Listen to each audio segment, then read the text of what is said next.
Welcome back to GaleForceWins Season 2. The GaleForceWins podcast is proudly sponsored by Newfound Marketing, a digital marketing agency located in St. John's, Newfoundland. Visit our website at newfoundmarketing.ca to find out how we can help your business grow. Newfound Marketing, a complement to your marketing team. And welcome to another edition of GaleForceWins. We're back on Zoom where we started 2 years ago today. It's our second anniversary as we shoot this episode, so pretty exciting. And it's also a pretty solemn day in Canada with the massacre that happened in Montreal some years ago, and which even gives me more reason to celebrate having a very powerful woman on with us here today. I can't wait to get into conversation. I'm Alan Dale. With me, as always, my good buddy from the East End of St. John's, Jerry. How are you? Well, I'm doing well. I actually looked at the very first video we posted 2 years ago and looked at what shirt I had. So I made sure to put on the exact same shirt for that. So, you know what? This has been an incredible journey for both of us. But I tell you, what really gets us is the conversations with people. And Jess is someone we have come to know a little bit in the last couple of weeks. And of course, being part of the digital marketing world is very exciting for me, Jess. So we're going to dig into that. Take it away, Alan. 100%, Jerry. You know, when we first jumped on a call with Jess not so long ago, I don't know about you, and well, in fact, I do know the answer to this, but when we hung up the phone and we stayed on the video call after, we said to each other, we need more Jess in our orbit. And I think the world needs more Jess in their orbit. So Jess, why don't you go ahead and introduce yourself? Yeah. Hi, guys. Well, first of all, thank you for having me here, Jerry and Alan, and happy second birthday. I am Jess. I am the CEO behind Socially Savvy Studio. I am both a web designer and social media coach. And I work with wedding pros and creatives, small businesses, and everyone that's looking to grow their business. So that's me in a nutshell. Jess, you didn't start right off there. Where do you come from? What are you all about? Yeah, okay, I live currently in the beautiful part of Connecticut in the U.S., right on the Connecticut shoreline. Beautiful part, Brantford. For anyone listening who knows Yale, I'm 5 minutes away.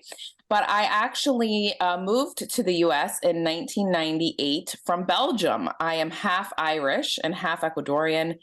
And I lived in Belgium for 6 years. And before that, I was in Ecuador. So I am quite a mix, but I now call Connecticut home. I married an Italian who was born and raised here in Connecticut. So I stayed. Wow.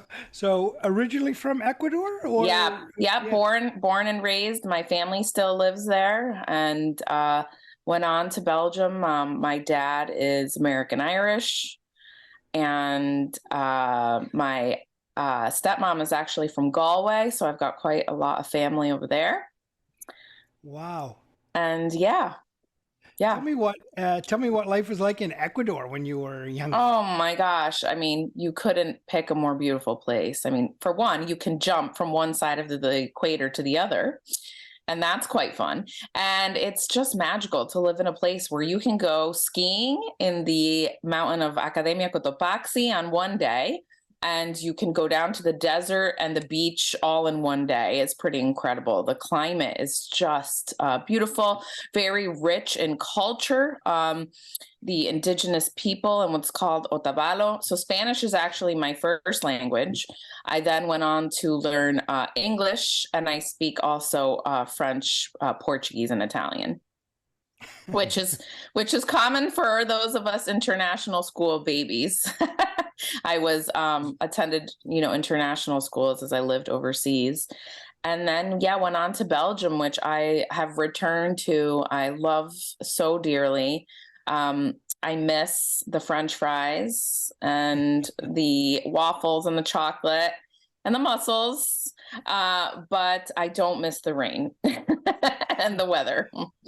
So when did you make the move from Ecuador to Belgium? So I was 8 years old when we moved to Belgium. I stayed there for 6 years, and Okay. I came to the U.S. for high school when I was 14. So that was quite a culture shock. I bet it was. Tell us a little bit about that, because yeah, that would be Yeah. huge. So did you go right from where in Belgium were you, first of all? I lived in Waterloo, right outside of Brussels, and I was on the French side. Wow. So going to Yeah. school there up until Yep. 14, Yeah. being a very different system for sure. Yes. Super, And super then different. Yeah. tell us about the difference. I mean, I was in an international school where I wore uniform for starters, which once I came here, I did not in the public school.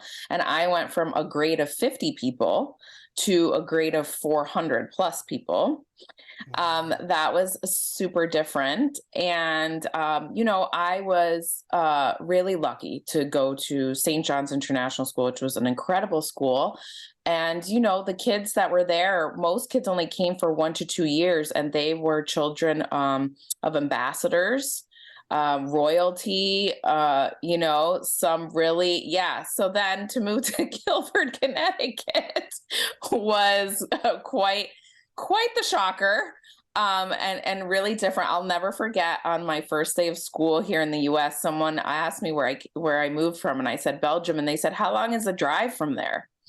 And I instantly thought, "Oh my God, where am I?" So it was really, but all part of the adventure, and it made me who I am today. And Connecticut is a beautiful place. I never imagined staying here. I always wanted to move back and head back to Europe.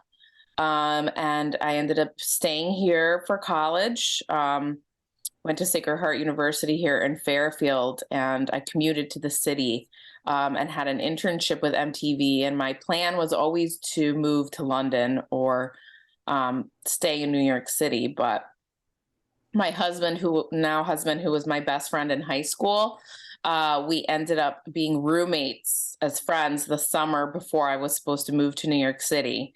And well, now he's my husband, and I did not end up moving to New York City. So, Wow. yeah. Jess, what were your big motivators in high school and stuff? Like, what were you kind of interested in? And it must have really drastically changed from Belgium moving into Yes. Connecticut. So, what were the big things that were swirling around in your head? Yeah, I was an avid reader off the get-go, and I was multi-passionate from early on. I was on the field hockey team, on the swim team. I played softball. I was horseback riding, but at the same time, I was also in the chorus and in theater, and I was a workaholic. I babysat for 3 boys for 10 years in the next town over. I waitressed at a place called the Guilford Bistro in town. I also worked at the art gallery and this little retail store, and also catered on the side. I mean, I was never home. Yeah, exactly. I was really all about the hustle, before hustle mentality existed. And an entrepreneur, really early on. I really enjoyed making my own money right off the bat. Where did that come from? Like, where do you Yeah. draw the roots of that? Was that in the family? No, my No? dad, no, my dad was a philosophy teacher. That's how he met my mom. He was actually studying at the University of Edinburgh in Scotland, and got offered a job at the international school in Ecuador, where my mother was the accountant, and that's how they met. And my mom did have an entrepreneurial spirit, and she had many side projects that she worked on, but both of them, came and lived in the education system. I think it's just innate, it's just, I remember reading about Steve Jobs, and oh yeah, that was another thing too. I was really into computers and programming in high school. Like, I was doing Dreamweaver for fun on the weekends, and building web pages, like coding and doing all sorts of stuff. So I always had kind of like the brain like a sponge. I wanted to know it all. I was constantly curious to know more. And that's, I wanted to be a journalist at one point because I constantly wanted to be knowing more. And I went to Sacred Heart University because they had such an incredible media studies program. And I went on to do my master's at Quinnipiac University, and I was one of the first ever students in their interactive communications program, teaching and helping build the social media program, which was something that nobody had heard of or thought, wait, you can get a degree in social media? That blew people's minds. Tell me about that academic journey, because I Yeah. do have a communication degree, and I find it fascinating. And in fact, I kind of wish I was back in school in the moment, because there's so much swirling in this space. It would be kind of cool to get Yeah. so many different lenses on it. But tell me about your academic journey. Yeah, I mean, it was really, like I said early on, I was really into academics. And I think that's because the international schools I went to, and I saw a big difference of that schools in Europe versus here, is academics was really important, because if you went to college in Europe, you had to study really hard to get in. Even though it was free, it was very difficult to get into. So that was always instilled in me. And of course, coming from, my dad was actually my principal for 14 years. And he met my stepmom who at St. John's, who was my sixth grade teacher. So we had a strong education background here. And I went on to Sacred Heart, had amazing professors, and it was really great because it was a time when you were able to experiment and have more life experiences outside of just writing papers and doing research. So I was really lucky. I started interviewing at MTV right from my freshman year in college. And that was an experience that most college students hadn't been able to get into yet. So I had real life experience right off the bat to know that this is what I wanted to do. So I knew it was going to be in communications, PR, journalism. I never expected marketing, but it kind of just went that way. And I got access and exposed to social media for business. Not on the funny thing is, I never used it for personal. I was always quick to learn to use it for the purposes of MTV. One of my jobs was actually to look through our interns' Facebook pages and see if I could find anything about them before saying, okay, this person should be our intern.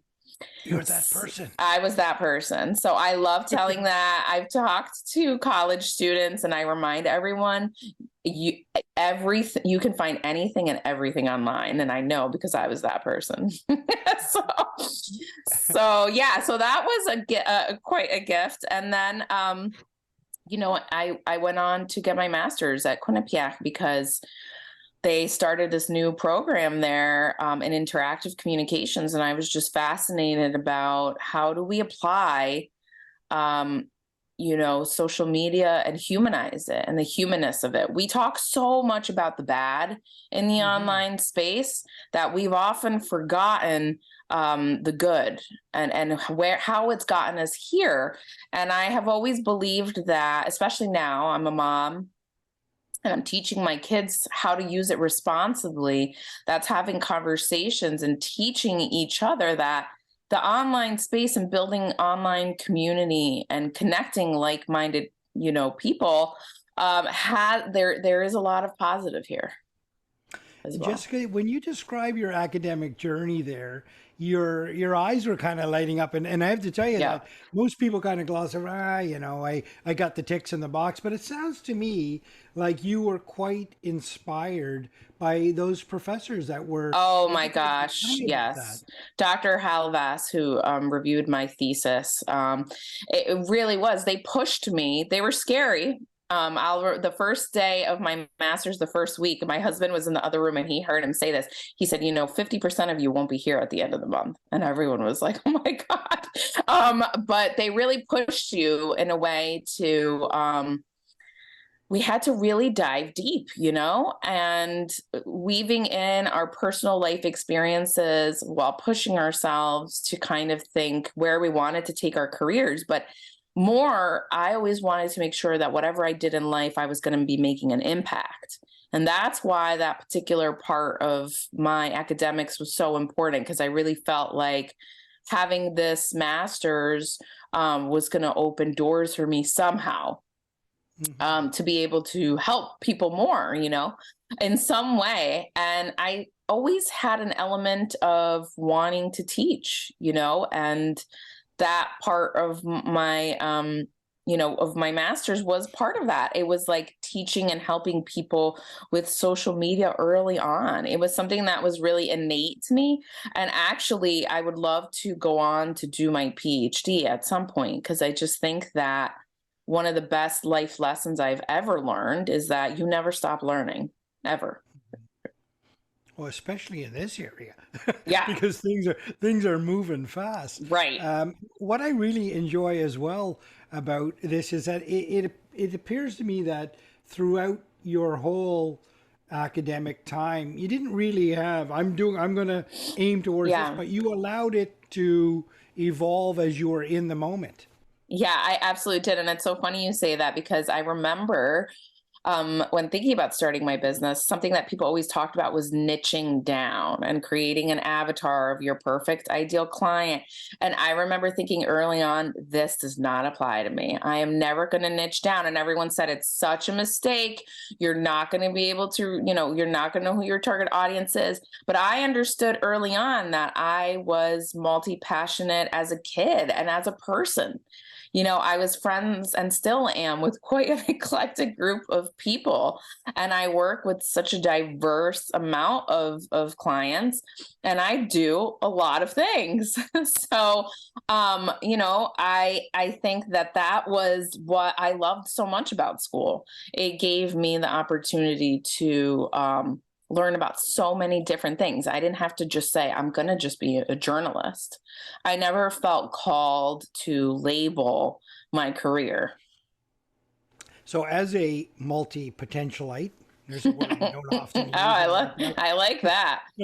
But as a multi-potentialite, tell me, how do you, and I'm sure you still do, keep your fingers in a lot of the conversations and a lot of the pies with this diverse group of people that you have? How do you manage all of that? I think that's what sets me apart from most people in the social media space. And I always say this, is that I practice what I preach. I don't have a team of people that manage my social media. And there's a reason for that, because I believe I have to do it in order to be able to teach this properly. I have to do it myself in order to be able to keep up and know. And it's just having, I have my sources that I check into, but really it comes from actually doing it myself. And I also keep a fake business page. It's a fake business that I created that I experiment on all the time. And so I'm constantly experimenting, both as myself in business, and as this other account I keep, so that I can keep on the pulse of everything. And it's also because what I teach is that it's not necessarily a good strategy to, just because Instagram says this is what you're supposed to be doing and this is what's new, that applies to your business. Right. I like reels, and video content, and you guys can speak to this, the importance of it, but doing it with strategy so it's not overwhelming. I find so many people are like, oh my God, we have to be doing reels. Let's do 7 a week. Instead of, okay, how about we start with every Monday it's going to be a reel day, and sort of practice and see what works. I think the thing about social media and just the online space in general that frustrates so many people is that it is trial and error. Guys, this is the thing. Everyone thinks there's some magical unicorn out there and some secret sauce. The secret sauce is you're constantly having to change it up to see what works for you. Yeah, trial and error is a term that us communicators use. Engineers would probably use a continuous improvement cycle, which is kind of plan, do it, study it, and act, and that sort of. And you seem to be doing that. Jessica, I'm curious. I mean, you seem to have a really, really solid grip on this. Do you have mentors that you still rely on? Or oh my gosh, people? Both. I talked to one of our friends, Chuck, who was the CEO of Aquarion, the water company out here in Connecticut. We met early on. He's always been one of my greatest mentors, because I wanted to know from the perspective of a CEO and somebody who so successfully ran such a large company, who was again and again named as one of the top places to work. And that fascinated me. Like, how do you keep your people so happy? So he's always been such an amazing mentor. I still talk to my professors, both from Sacred Heart, although many have gone on to retire, but we still touch base at both Quinnipiac and Sacred Heart. And then I absolutely have people in business who have been on this journey with me, who are in the wedding industry and creative industry, people at MTV, Doug, who was my boss then, and we still stay in touch. She was one of the greatest. So many, I've been lucky to have many mentors in my life who I continue to always reach out to, because that's an essential part of growth. And I think that having that support is what helps us to continue to learn and grow. Yeah, 100%. We can't do all this alone, can we? No. I sense that you're the type of person that is not afraid to be vulnerable in business and to say what you're not comfortable with and ask for that help. That's a heck of a trait. Yeah, I think it's so important, and those vulnerabilities, I think, are what we need more of, because we're constantly seeing the highlight reel, especially like this time of year. I talk to so many clients who are like, oh my God, I didn't hit those financial goals that everyone else did, that everyone's posting about, these year of end goals, and they feel so much less than. And I remind them that those financial goals could be, you have no idea what they invested in their business. That doesn't necessarily mean that that money went into their pockets. This doesn't mean revenue. And that everyone's journey is so different. So it's really important for us to talk about that and say, like, hey guys, this is what worked this year, but here's what didn't. There were some tough months there. The ebbs and flows of business this year were harder than in years past for most of us. Yeah. Now you're a beautiful lead up. Now you say you practice what you preach, and you want to make an impact and all of that. So I'm really curious. Unpack for us what you're doing in the moment. What is it you're involved in? So right now I do web design for wedding pros and creatives. So wedding industry creatives, interior designers, artists, and really helping them. And most of them are small businesses, because now a website is everything. It's your business card, it's your calling card. And the upcoming generation does judge a book by its cover. And in this case, your cover is your website. And I empower my clients to also be able to go in there and manage and make updates to these websites on their own, so that they don't have these costly hourly fees anymore and are constantly relying on somebody else. Although I'm also here because most of the time they get really busy and still want me to make the updates, but I just love that I can teach them. And then they understand, oh my gosh, like so much goes into a website and how much time it actually takes, which is really wonderful. But they're really, I work really closely with my clients. So as we go through the web design process, so it's really a wonderful relationship building as well on that side of the business. And then I'm also a social media coach, and that is, I work anywhere from big brands who I've have brands who no longer outsource to marketing companies. They have decided to bring in an in-house team. So I help them hire and then train their in-house people to successfully manage their social media, as well as helping small business owners, because most small business owners these days need to have somebody in-house. They need to have somebody who's helping them, like in a retail store, or someone who's in there helping create the content. I have a lot of local wedding dress boutiques, restaurants, all those types of industries that really need somebody who's going to be there to help create the content.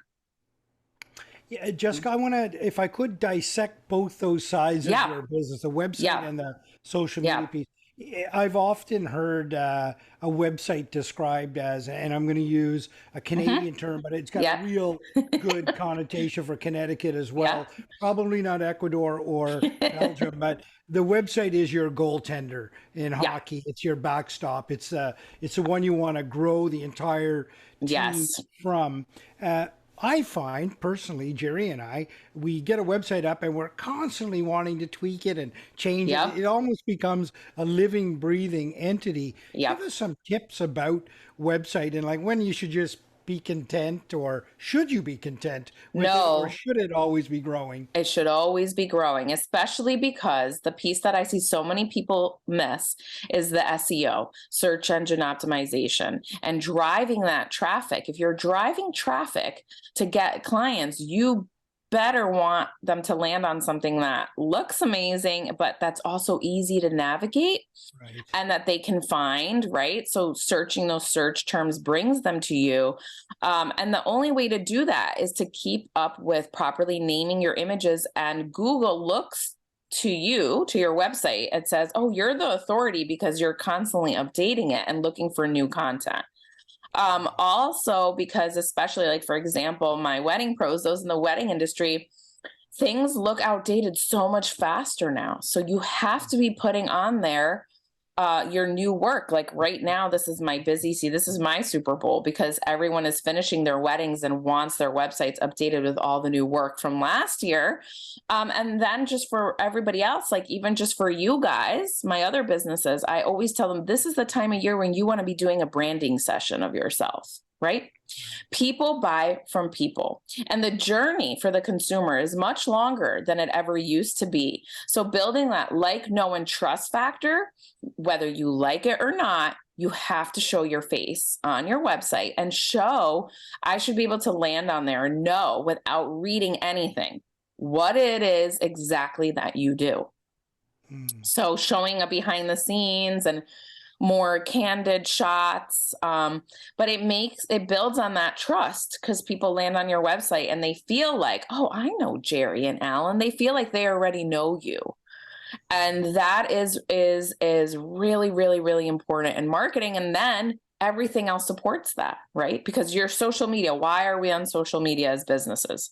We want to get the clients. We want to get the leads. And where are you leading them to? Most of us, it's to our websites, to our services, and to jump on a call with us or fill out a form and inquire, right?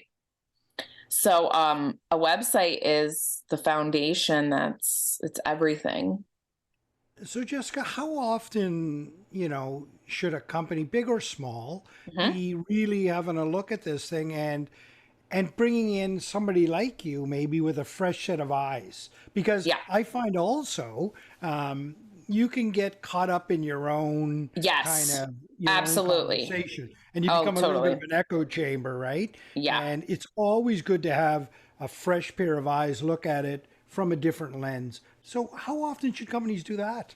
I recommend twice a year after the first 2 quarters, right? After the first 2 quarters and at the end, like right now at the end of the year, because a lot of times too, our goals change and we realize that, right? So when you reevaluate your business and you're looking at, okay, what worked this year or what didn't, or what new things are we going to be offering, more often than not, your website needs to have those add-ons as well.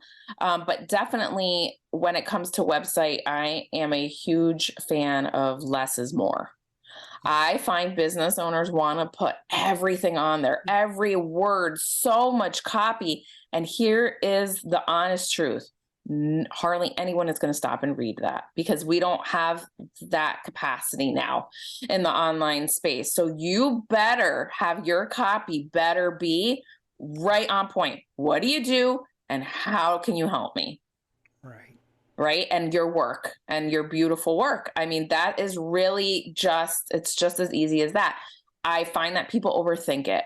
They want to get wordy. They want to talk about how they take their latte and their cat's life. And I'm all for infusing personality, but sometimes you can take it too far and there's just too much on there. So it's really important to have a pair of fresh eyes to say, if I'm a customer landing on your website, this is overwhelming for me right now, and this is what we need to do. All right. So if a customer reaches out to you, Jessica, and say, how do I, what is your process to go through that? Like, I mean, how long does it take you to dissect their website and say, here's kind of some areas that we need to work on? What's that process look like? Yeah, it's very customized because, of course, every website is different. A 4-page website versus a 15-page website. The length of time of an audit can really vary. I actually do it over a video recording is how I do website audits. I just feel that it's the most,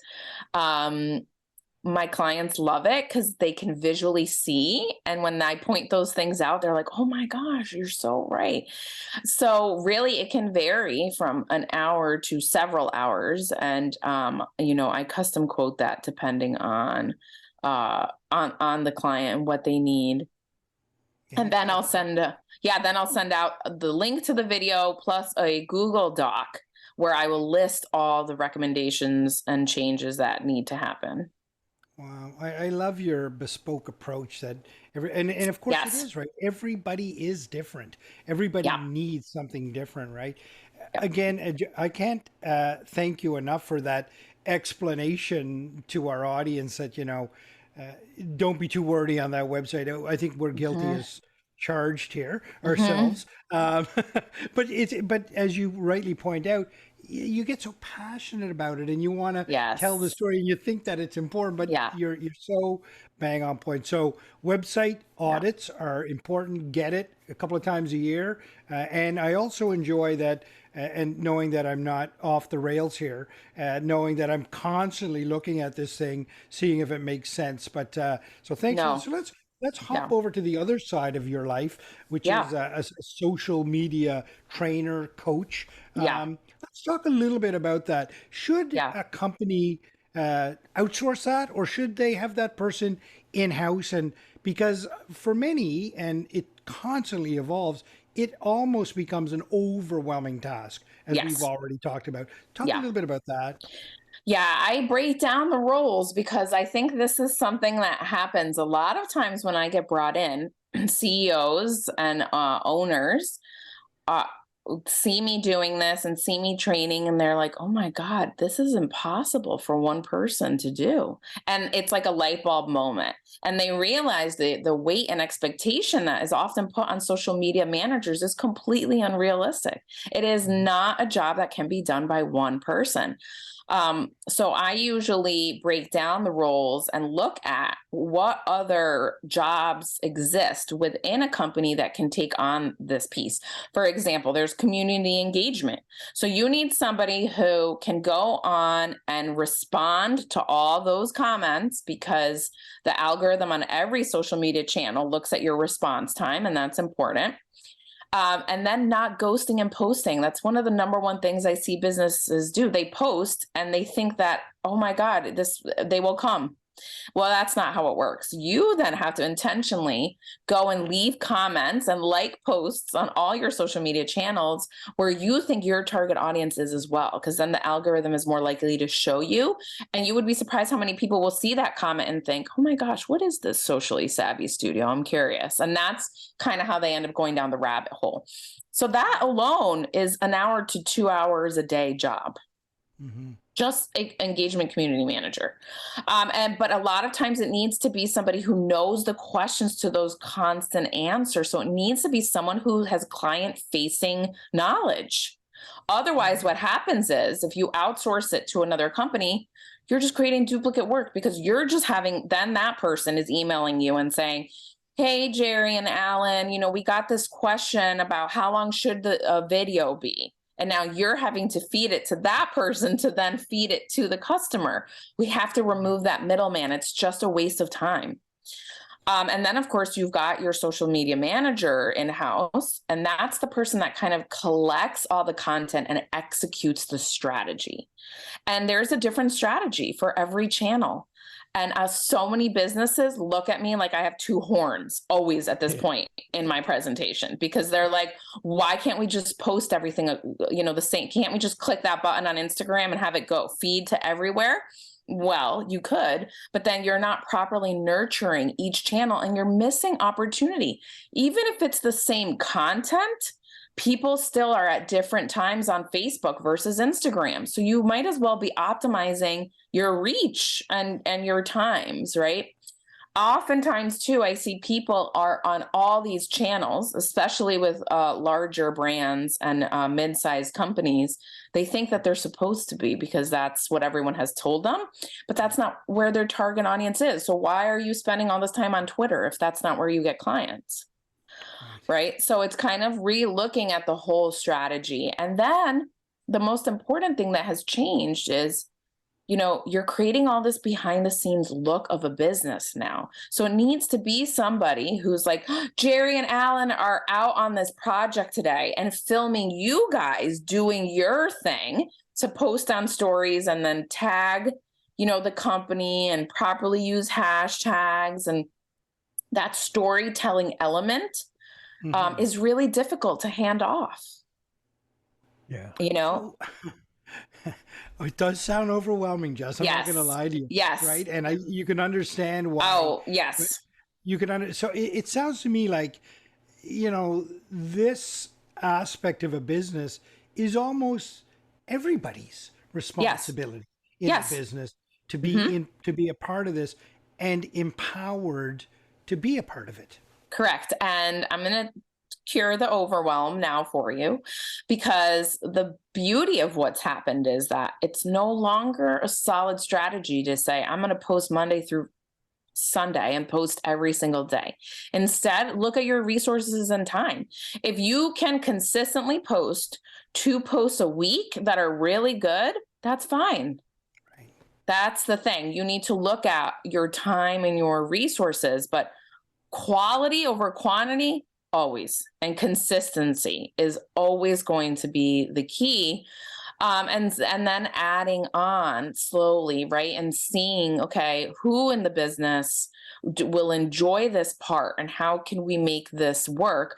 I also tell people a lot, it is a lot like building a habit. It's like drinking more water. It's like going to the gym, all those things that we hate to do, but once you make it part of your everyday, and that's what I come in and teach companies to do, it's always going to fall to the wayside, social media, always, if you don't make it part of a daily habit. So whoever is responsible, and that's their role, they need to put it into their calendar on their schedule. Okay, Monday through Friday from 11 a.m. to 12 p.m. is when I'm going to focus on engagement and answering everyone's questions. It's an interesting approach. Yeah, I mean, because it's impossible to just tackle it all. And I think that's the really important thing, is just to do it in bite sizes. Yeah. Embedding it into a business culture is tough, right? Getting into the culture. But in the case of social media, it's already in our culture. It is pretty much a habit anyway. On the personal side, right? It's just a matter of transitioning it over. That's a great articulation of how a company should look at social media, and it's a very, very powerful tool to tell your story. But I love what you say, that the quality trumps quantity, or always, right? And it's so true. Always to do that, because you're right. Some you see post, but it's kind of fluff stuff, and you're not really getting behind the scenes of it all. Right, you're not engaging. Yeah, well, it's funny. I'm going to jump in there now. After 30 years in digital marketing, I didn't want to trample on anything you were saying. Fantastic. I am on your website, sociallysavvystudio.com, in the About section, and I love a couple of things about it. The one part in particular, are we a hot match? My values, 1, 2, 3, 4. Number 3, let's talk about that. You are not focused on vanity metrics and want to call in your people to build relationships and your online community. Can you expand on that? I love that point. Yes. Do not come to me and tell me that your goal is to get 10,000 followers. We are not a right fit.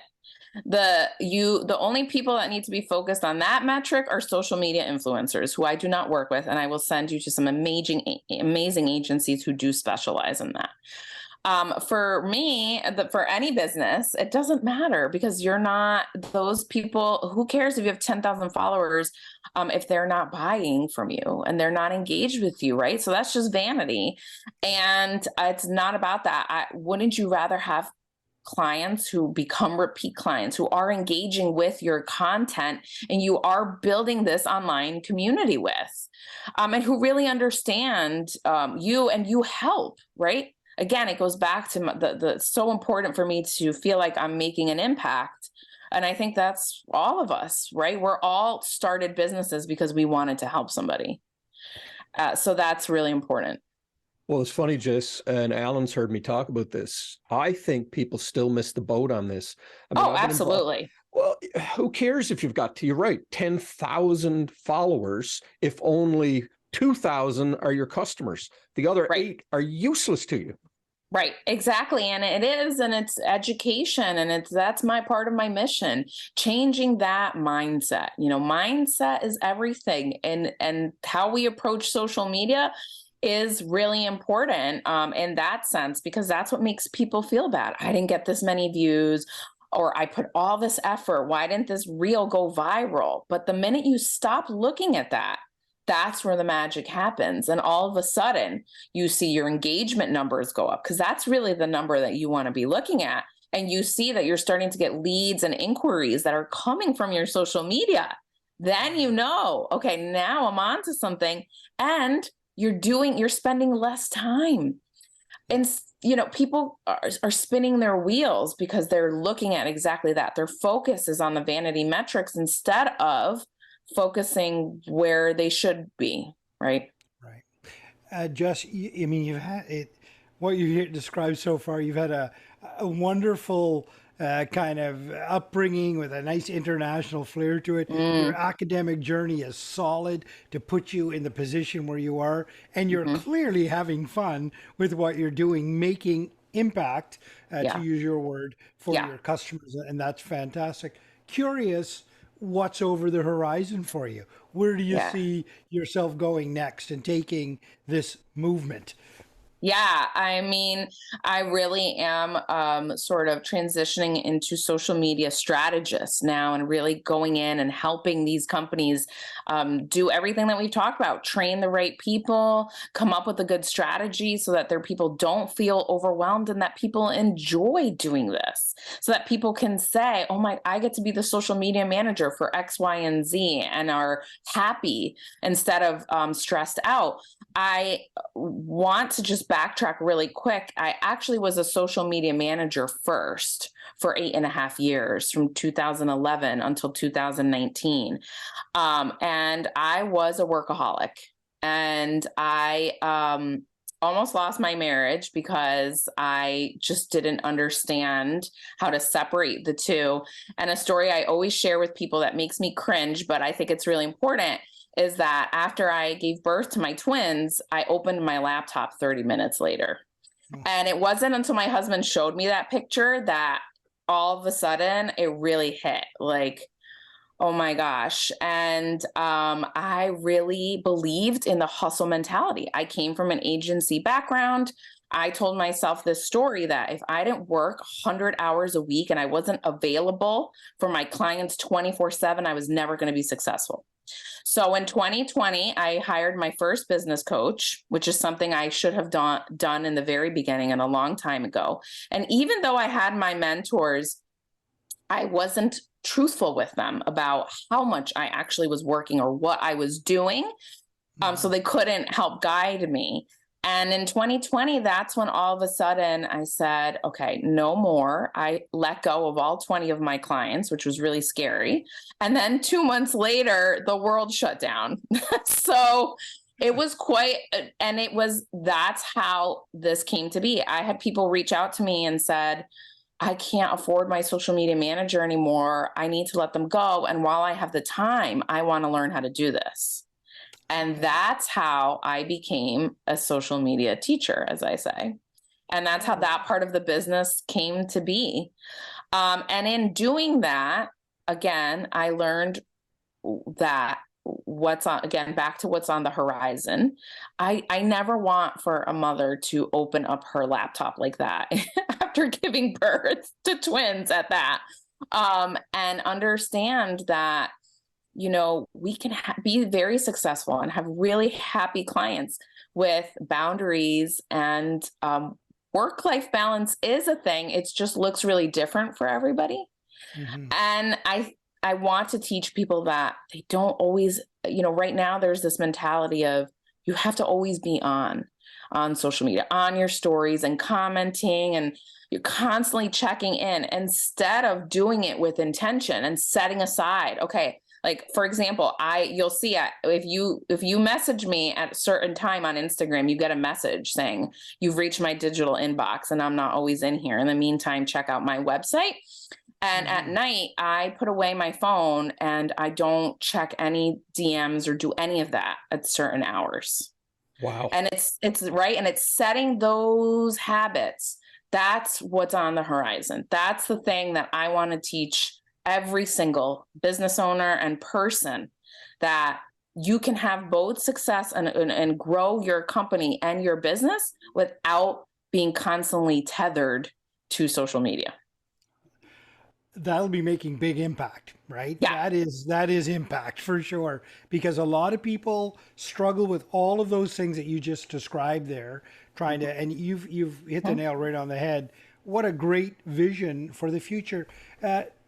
Tell me, Jerry and I are fortunate to have very supportive partners that allow us to be creative in this space and do these type things. It sounds to me like you've got that too. Yeah. Oh my gosh. My husband is my best friend. We were best friends for years before we dated. And he knows to just let me be creative and flourish. And he's been so supportive. I mean, in 2011, when I came home and told him, I'm sorry, I did something, I quit my job today. Most partners would be like, we had our first mortgage, tons of student loan debt, right? All those things. And he was like, okay, what's next? What do you need from me? I mean, it was just the most, he has always believed in me. And it really, and exactly, like he knows on nights where I go out to do workshops, he's like, I've got bedtime, don't worry about it, I'll handle dinner, right? We're a team at all times. And that's just so great. And as you guys know, dealing with creatives, with those of us creatives who are always living in our head, and at least with me, I'm not always paying attention to what you're saying. So you have to repeat yourself quite a few times, right? It takes a lot to be with. It takes a special kind of a person to be with a creative, I think. And juggling kids together, you're juggling raising a family. Tell me about how you manage all of that. Oh my gosh, yes. We have boy-girl twins who are in the 4th grade and who are wonderful, and we're just great babies. We were super blessed with them. And then we had a surprise baby who's now 5 and in kindergarten, and she will do great things, but we have to survive raising her first. And that's, and you know, she's just a spitfire. You know, as my dad says, we all know where that came from. And so, you know, it's really interesting to just, you know, but so grateful that, you know, having my own business allows me the flexibility for sick days, and I get to be present for all activities. And my husband also works for a very flexible job. He can work from home whenever, and he does certain days a week. You know, for us as a family, our rule is that everyone sits for a meal at the table. So every night having dinner together and checking in and how was your day, and having those kind of that open dialogue is really important to me. So my kids have really taught me the importance of being present, which is something I'm constantly working on. How many languages do the kids speak now? Oh my God, I wish more. I will attest that I have been horrible about teaching them anything. I mean, they understand Spanish, but they're not talking back. It's just so different when you're not immersed in the culture to pick up on those languages. 100%. Do you think your kids will pick up this entrepreneurial spirit? Maybe the little one. Yes. I always say she will either be a CEO or she will be a gang leader. We could go either way with that one. The other two, my son wants to be the next, Cristiano Ronaldo as of right now. He's been obsessed with the World Cup. He's been, soccer is innate in my family. One of my uncles played professionally, and my husband was goalie when we were in high school.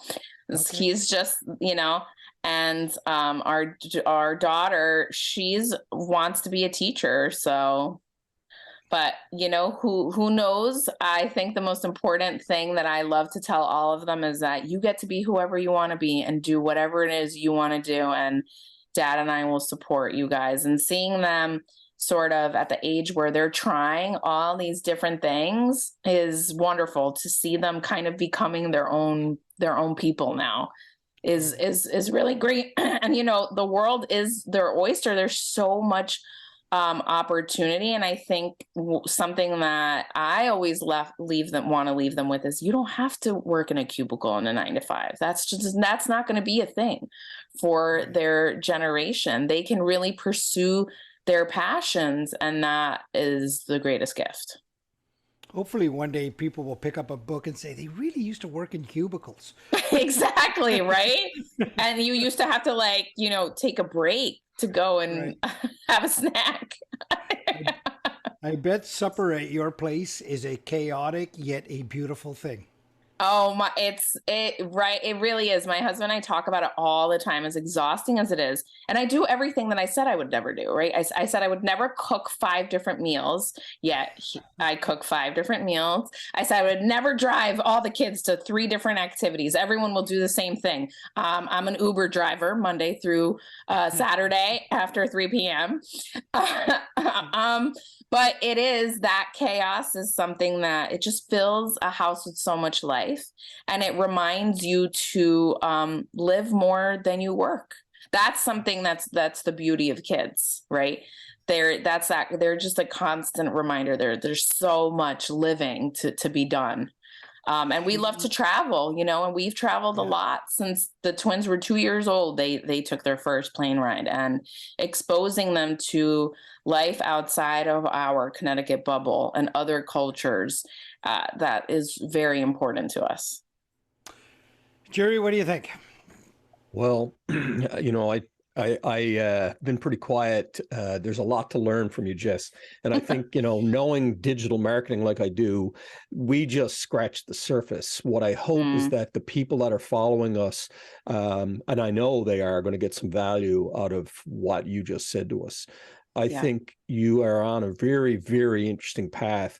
Your points about social media and putting the phone away at night and all that resonate with me. I find it extremely challenging. As Alan and I are building this business, we're on a lot. There's a lot of conversations that are happening. And the most important conversations, however, are the ones that are at your kitchen table with your family. So from that perspective, I think you've given us an enormous amount to think about, and I appreciate that. Yeah, of course. I mean, I want everyone listening to know that, work will always be there, but those daily life moments won't. So really think about that, right? The DMs will always be there, and, social media and the wheel always will. And honestly, when I take breaks and go away, that's when I come back and feel the most creative. And that's when I produce the best content. And I know that to be true for everyone. Right. That's good advice right there. Jess, we always ask our guests to leave the audience with a piece of advice. Now that was one. Yeah. Is there another one that's burning? Yes. I think it's that, I don't want you to walk away from this conversation feeling overwhelmed, because I know that it can be. I think it's that it is very possible to have a successful business, have successful social media, and be strong in the online space while also having balance. And so that is looking at yourself and your business and decide now what is important to you and what resources do you have, and go from there. Perfect. Well, what a wonderful conversation here on GaleForceWins. We started by skipping from one side of the equator to the other. We made a little journey over to Belgium, where I guess we were eating French fries with no doubt mayonnaise. Oh, and, yes.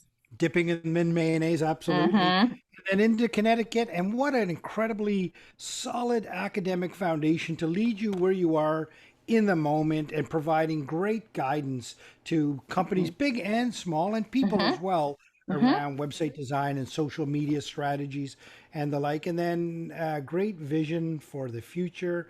And you truly are making an impact, Jess, where it's been an absolute privilege to be in conversation with you. And I too will leave the audience with my own piece of advice. And quite frankly, the world needs more Jess Nana. So thanks very much. Oh, thank you so much for having me. It has been an absolute honor. What a fun way to start my day. Thank you. Thank you for tuning in to GaleForceWins. That's GaleForceWins, WINS.com.